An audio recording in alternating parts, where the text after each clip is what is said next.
than that. We're already in this global union. We're already in global architecture. We're already in the international community, which is unelected, unaccountable, and controlled by transnational entities that call themselves banks, but they're not banks.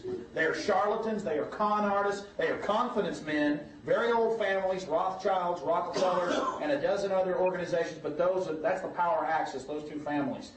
And they have nurtured this idea that their power has declined. I assure you, it has only increased, because well-managed power, if it's ruthless, will only continue to enlarge itself at the expense of the masses of people. And I want to say to people out there who are watching this on television, because this will re-air, don't you make any exceptions to what we're saying. What we're saying is facts. And if you want to stick your head in the sand, that's just fine. But I say to you, this is world history. And the sad part is that slaves out there, people that never consciously face up to their destiny to be a real human being with a real spirit, you will never even know you were slaves, and I guess that's your final victory. That's the solace of the fool.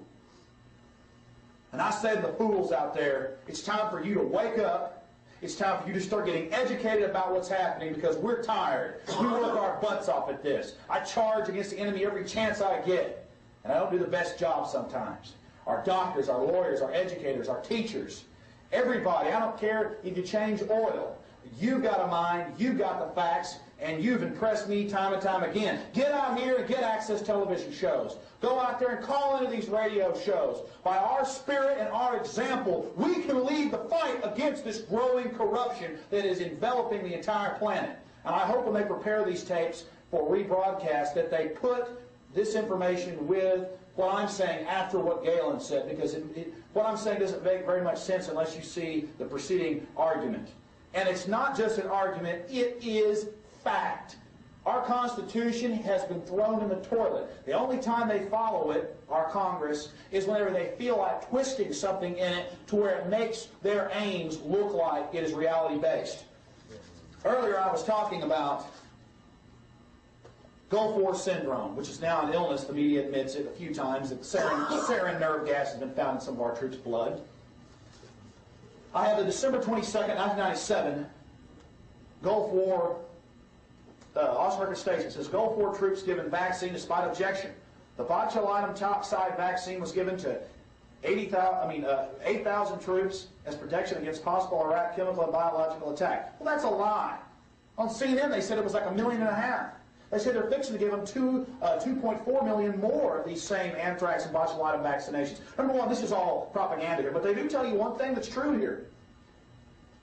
The soldiers were not told the vaccine now being studied as a possible source of the variety of health problems known as Gulf War syndrome was unlicensed. And it goes over here in 1964, I said 66 earlier, the FDA agreed to let the Department of Defense use experimental drugs to protect against battlefield exposure without following all FDA rules, including informed consent. Guys, this is just, and here it is, The Statesman, Monday, December 22nd, 1997, page A3.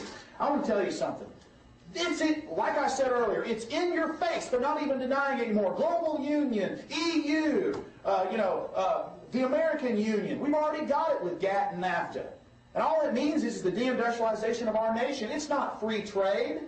It's not free trade when China has a 15% tariff on us and we have a 2.2% tariff on them, and they have most favored trading status.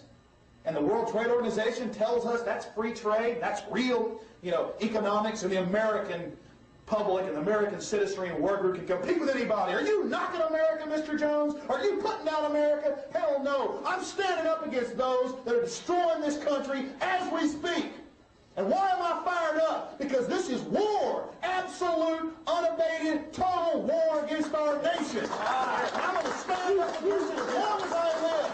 And I say to those out there, in closing, the establishment with its multi-jurisdictional task forces, the MJTF, controls your local police. They're training with the military. Even 60 Minutes admitted the transfer of military equipment, armored personnel carriers, helicopters, to the local police of this nation under federal control. I didn't believe this a year ago when police officers used to come up and tell me about it. It's true. Make no mistake, we are mirroring Nazi Germany, and the Jews of the future are going to be the Christians. Understand that and wake up to that. They have bred every form of division, sexual division between men and women, children and their parents, rich and poor, smokers and non-smokers, Catholic and Protestant, New Ager and Christian. I speak to many young people, college students, they say the problem is the Christians. There are a lot of pious Christians that are controlled by the World Council of Churches. That's controlled by the establishment. No, it's organized religion controlled by the state. People don't know who their enemies are. It is consolidated power. It is the consolidated establishment. And I say to you out there, wake up, get informed, and become educators of the masses. Get out there and do your job right now. Yeah. Blame? Are you mad? Do you feel like Woods Bob's right, French?